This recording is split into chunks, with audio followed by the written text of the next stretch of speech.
We have another problem here.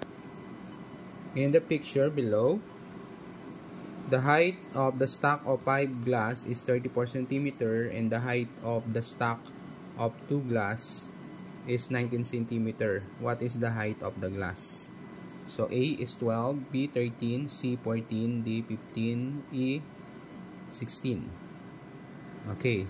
So without using algebraic method, since ang iba nahihirapan gumawa ng working equations, so ibabase na lang natin yung sagot natin dun sa choices.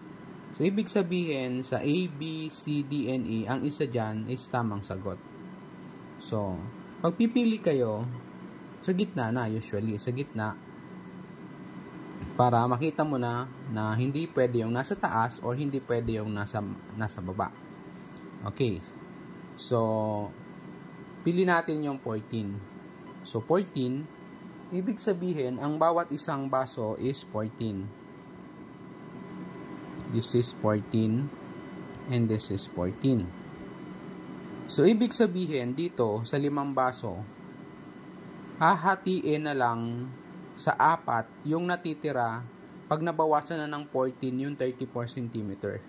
So, medyo mahirap siya kasi 4. Dito na lang tayo sa, kung ang isang baso is 14, ibig sabihin, yung height nung pangalawang patong is 5. Paano nakuha yung 5? That is simply 19 minus 14. Since this is 14, yung height ng baso is 14, kaya eto 5. Kasi ang height ng dalawang basong magkapatong is 19. Right? So, dapat ito 5 din. 5 din to. 5 din. 5. Kasi pare-parehas lang naman sila, di ba? Ayan o. Yung dalawang magkapatong tsaka yung dalawang magkapatong. Di ba? 14 tsaka 5.